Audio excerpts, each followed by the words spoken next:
বাংলার এক ছোট্ট গ্রামে থাকতো রামু নামের এক রাখাল ছেলে। সে প্রতিদিন সকালে উঠে গরু আর ছাগল মাঠে চড়াতে নিয়ে যেত। আর তার সাথে থাকতো দুইজন বিশ্বস্ত বন্ধু, লালু আর কালু নামের দুটি কুকুর। রামু বলতো, তোমরা শুধু কুকুর নও, আমার সেরা বন্ধু।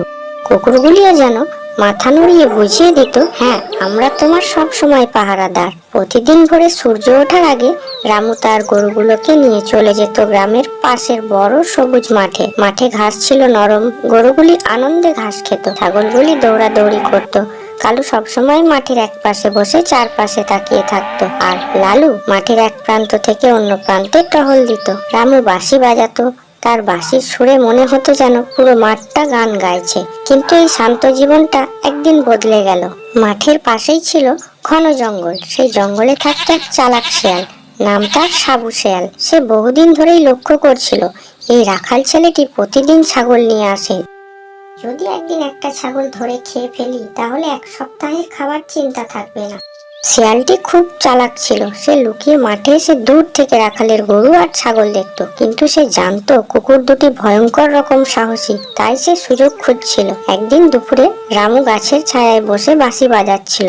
গরু আর ছাগল নিরিবিলি ঘাস খাচ্ছিল। কালু তখন একটু দূরে বিশ্রাম নিচ্ছিল, আর লালু ব্যস্ত ছিল প্রজাপতি ধরার খেলায়। ঠিক তখন সাবু শিয়াল ধীরে ধীরে ঝোপ থেকে বেরিয়ে এলো, তার চোখে সরাসরি একটি ছোট্ট ছাগলের ওপর। এটাকেই ধরতে হবে। সে নিঃশব্দে এগিয়ে আসতে লাগলো। লালু হঠাৎ টের পেয়ে গেল গাছের ডালের শব্দে। সে থেমে গেল, কান খাড়া করে চারিদিকে তাকালো। তারপর হঠাৎ শিয়ালটিকে দেখে জোর ঘেউ ঘেউ করলো। এই দাঁড়া, তুই কি গরুর ডাক্তার নাকি ছাগলের ফটোগ্রাফার? এখানে ঘাস শুকছিস কেন? না না ভাই, আমি তো শুধু একটু হাঁটছিলাম, ভ্রমণে বেরিয়েছি। ওরে বাপরে, কে আবার জঙ্গলে ভ্রমণ এজেন্সি খুলেছে রে? তুই কি ভাবছিস আমরা বোকা? আরে না না ভাই, আমি আসলে তোমাদের সাথে বন্ধুত্ব করতে চাই। বন্ধু নাকি? তুই তো একদম মোমো খাওয়া শিয়াল। বন্ধুত্ব করতে চাইছিস আর চোখ দিয়ে ছাগল ভাজা হিসাব করছিস?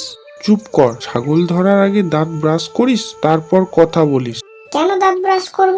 যাতে ছাগল ভয়ে না মরে, গন্ধে মরে। শোন সাবু, যদি আবার ছাগলের দিকে তাকাস তাহলে তোকে জঙ্গলের ভেতর এমন দৌড় করাবো নিজের নামটাও ভুলে যাবি। চল পালা, না হলে তোকে চালাক শিয়াল না বলে ধোলাই শিয়াল বানাবো।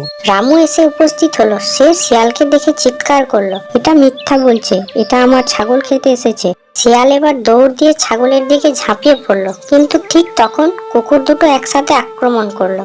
মাঠে এক প্রচন্ড লড়াই শুরু হলো। কালু শিয়ালের ঘাড়ের দিকে ঝাঁপিয়ে পড়লো, লালু তার লেজ ধরে টানতে লাগলো। শিয়াল ছটপট করতে লাগলো, চিৎকার করতে লাগলো, আহ, ছেড়ে দাও, আমি আর আসবো না, আমি আর। কিন্তু কুকুর দুটি ছাড়লো না। তারা শিয়ালকে তাড়িয়ে মাঠের বাইরে পাঠিয়ে দিল। ঘটনা দেখে রামু খুশি হয়ে কুকুর দুটিকে জড়িয়ে ধরল। তোমরা আমার ছাগলগুলিকে বাঁচিয়েছো, তোমরা শুধু কুকুর নও, আমার পরিবার। সেদিন থেকে পুরো গ্রামে কালু আর লালুর নাম ছড়িয়ে পড়লো। কিরে লালু, তোর লাগেনি তো? না রে কালু, তুই আমার সঙ্গে থাকলে আমার কোনো ক্ষতি হবে না। সাবু শিয়াল জঙ্গলে ফিরে গিয়ে ভাবলো, এভাবে চালাকি করে লাভ নেই, মিথ্যা আর লোভ একদিন বড় বিপদ ডেকে আনে। সেই দিন থেকে সে আর রাখালের মাঠের কাছেই আসে। নৈতিক শিক্ষা। এই গল্প থেকে আমরা শিখি, বন্ধুত্ব আর বিশ্বস্ততা সবচেয়ে বড় শক্তি। লোভ সবসময় ক্ষতি ডেকে আনে, সাহস থাকলে যে কোনো বিপদকে মোকাবিলা করা যায়।